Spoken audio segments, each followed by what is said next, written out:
Opa, tudo bem? Eu sou o Luiz Camargo e seja muito bem-vindo. Hoje, fascismo não é mais um conceito descritivo, muito menos um regime político aí com características específicas. Fascismo se tornou um xingamento, uma palavrinha que qualquer esquerdista usa para fazer referência aos seus opositores, ou usada também quando lhe faltam argumentos mais contundentes em um embate de ideias contrárias. Eu vejo tanto a militância idiotizada chamando os outros de fascistas por aí, sem nem fazer ideia do que isso significa, quanto intelectualoides criando novas teorias para definir o fascismo, para assim obterem uma espécie de salvo-conduto que lhes permitam apontar o fascismo em qualquer narrativa que não atenda às suas expectativas progressistas. Já li até textão no Facebook, onde o indivíduo se referia aos eleitores do Bolsonaro como um bando de fascistas conservadores, o que prova que esse aí talvez não saiba nem onde fica a própria cabeça. Está completamente perdido.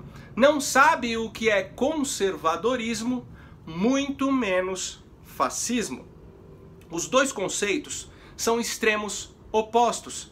Seria aí mais ou menos como chamar alguém de vegetariano carnívoro. O conservadorismo combateu o fascismo durante a Segunda Guerra. Todos os aliados eram conservadores. E graças a eles, Hitler não dominou o mundo todo. É por isso que o intuito desse vídeo é justamente trazer ao entendimento o que é o fascismo e os pontos principais que caracterizam esse regime. E assim você poderá detectar facilmente quem são os verdadeiros fascistas, onde vivem, o que comem, como se reproduzem. Mas adianto que esse vídeo será longo, então persevera aqui comigo. Só que antes, já deixa o seu like, confere aí a sua inscrição, aciona o sininho para receber as notificações. Então, vamos lá! Fascismo é um regime político que nasceu na Europa entre 1919 e 1945, o período das duas grandes guerras mundiais. O seu expoente foi Benito Mussolini, que implantou o regime na Itália pós-Primeira Guerra. Mussolini era filho de um alto membro do Partido Comunista Italiano e foi neste partido que iniciou aí sua trajetória política. Inclusive por conta da sua militância, chegou a ficar exilado na Suíça. Durante os anos aí de exílio, conheceu outros grandes marxistas como Angélica Balabanov e Vladimir Lenin. Algum tempo depois, devido a uma cadeia de eventos, Mussolini se decepcionou com o Partido Comunista, reformulando assim o seu engajamento político. O fascismo não surgiu como um movimento direitista. Pelo contrário, surgiu como uma evolução do socialismo orquestrada pelas mãos de um marxista decepcionado. O fato é que alguns países aí no mesmo período aderiram ao fascismo, como Portugal, no governo de Salazar, e a Espanha com Francisco Franco. E fica claro que na Alemanha de Hitler, todas as características do fascismo estavam fortemente presentes. O termo fascismo vem da palavra fasci, que pode ser traduzido por fascia, que é uma espécie de graveto de madeira. Imagina um gravetinho de madeira, ele é frágil e pode ser facilmente quebrado. Mas se juntarmos vários gravetos, isso se tornará uma peça nova, uma peça forte e inquebrável. Esse símbolo foi usado aí no Império Romano pelo exército para representar sua força, união e supremacia. E foi aí que Mussolini buscou a sua inspiração. Bom, primeiro eu vou discorrer as 7 principais características políticas do fascismo e depois falarei das características econômicas. Então a característica política número 1, o fascismo é extremista. Extremismo é o sistema que usa de violência para impor seu ideal. Ou você pensa como eu penso, ou você sofrerá consequências. Ou seja, sua liberdade individual é solapada pelo governo. Era assim na Itália do Mussolini e na Alemanha do Hitler. Número 2. O fascismo faz um apelo ao coletivo. O coletivismo passa a ser mais importante que o indivíduo.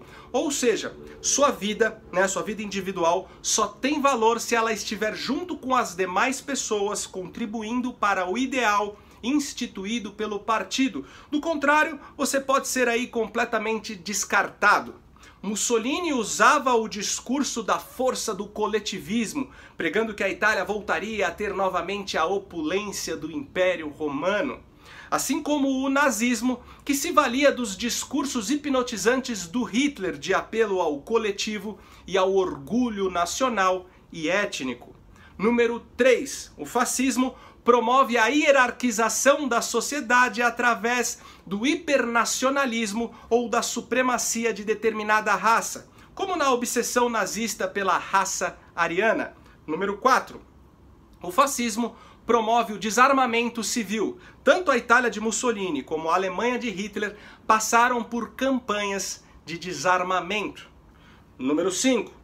O fascismo é um regime totalitário baseado no culto à glória nacional e se utiliza aí do expansionismo imperialista para promover a soberania do seu governo. Tanto que Mussolini e o Hitler aspiravam conquistar toda a Europa e, quem sabe, o mundo.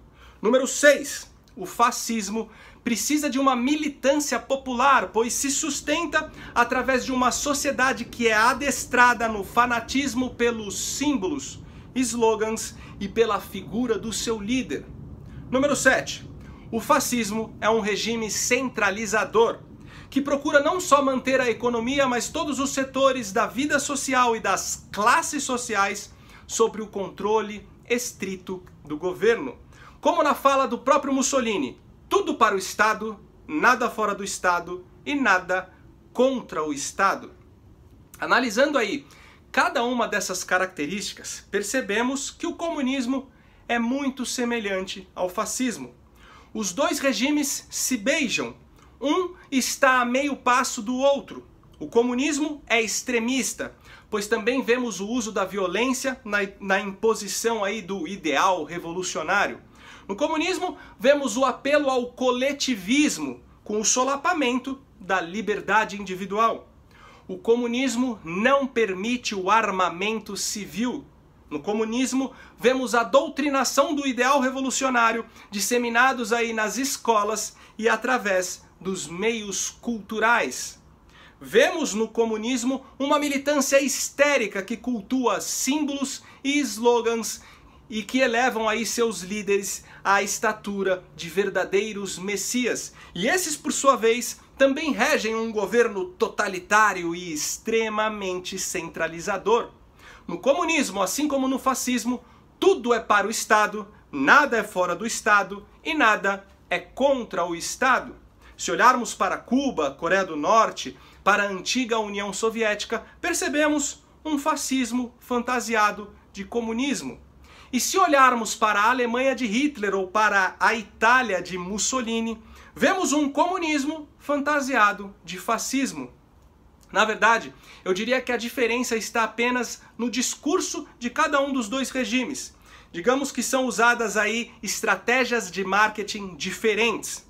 O fascismo apela para o orgulho nacional extremo e pela hegemonia da raça. Já o comunismo apela para o orgulho do proletariado, que hoje foi substituído pelas minorias, e pela hegemonia das classes sociais.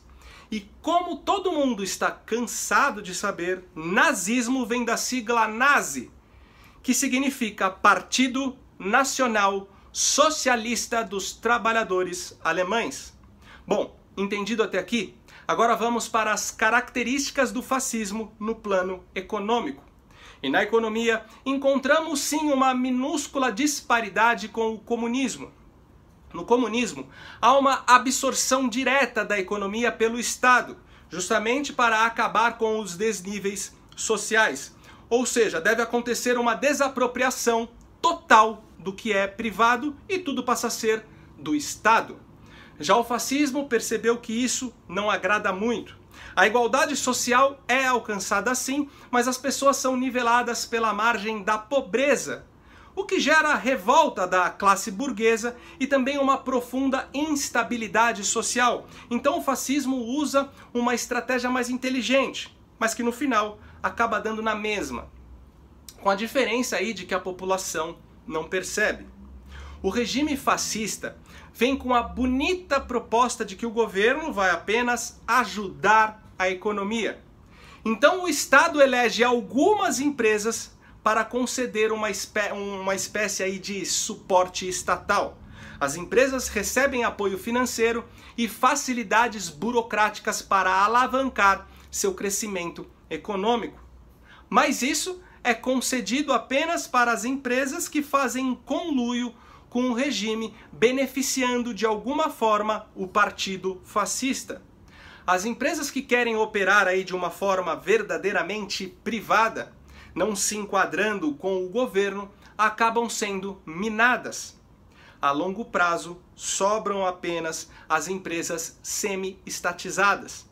Na Alemanha nazista, as empresas eram privadas, mas o governo que decidia o que era produzido, que decidia a logística de distribuição e que decidia o valor a ser pago nos produtos. Tudo era o governo. E se o dono da empresa não gostasse, ele era eliminado. Percebeu a estratégia para o Estado controlar a economia? Na verdade, é a mesma coisa do comunismo. Só que a absorção da economia pelo Estado acontece aí de forma indireta e gradativa. Quer ver um exemplo no Brasil? A Petrobras foi criada pelo Getúlio Vargas, que inclusive tinha fortes aspirações fascistas e por pouco não se aliou ao Hitler e ao Mussolini na Segunda Guerra.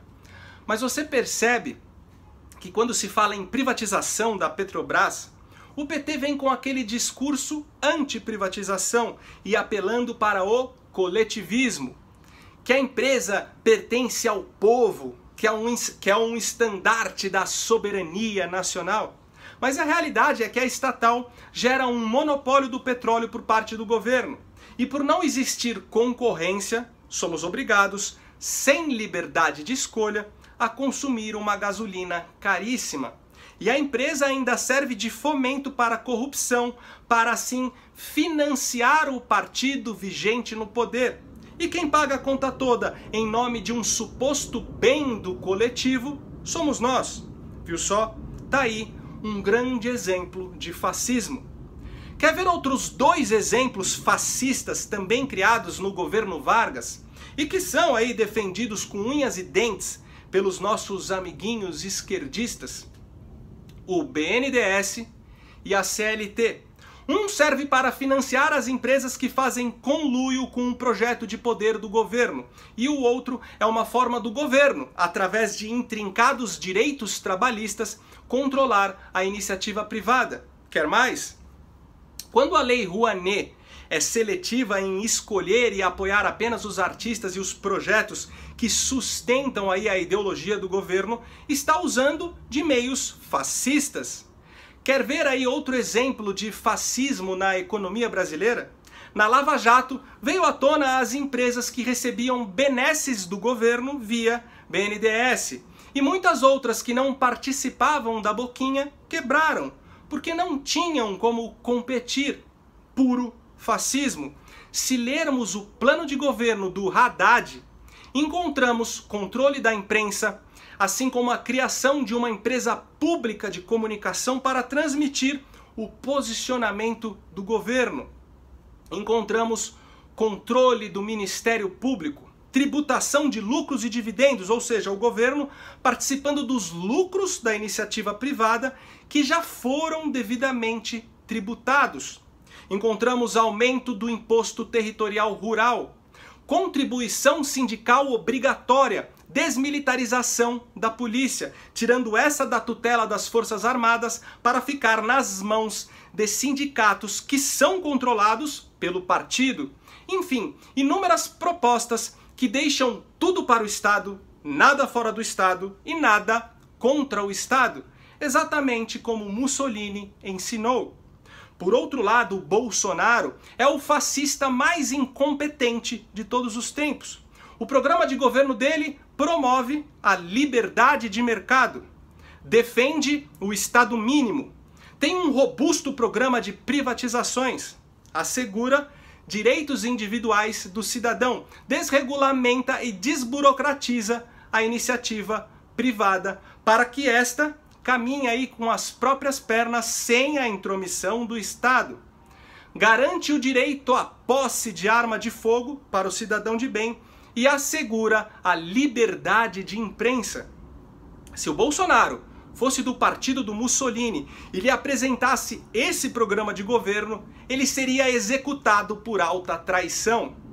Bom, o fato é que quando surge no Brasil alguém defendendo esses posicionamentos que promovem a liberdade, logo surge uma esquerda histérica para taxá-lo de fascista. Essa inversão do contexto visa transferir o que na verdade eles são para todo aquele que luta pelo que é oposto. E o pior de tudo é quando a imprensa de massa e uma elite de intelectuais outorga essa inversão de contexto, convencendo assim toda uma horda de imbecis que saem por aí gritando fascistas não passarão, enquanto os verdadeiros fascistas já entraram e estão controlando tudo. Bom, por hoje é isso aí, compartilhem esse vídeo em todo lugar, deixem algum comentário, eu não consigo aí responder todos, mas leio, eu diria que 90%. E se você acha importante o trabalho que eu venho fazendo aqui, me ajude a manter esse canal em plena atividade, contribuindo com qualquer valor. O link do nosso Apoia-se está aqui na descrição. Então até o próximo vídeo. Valeu!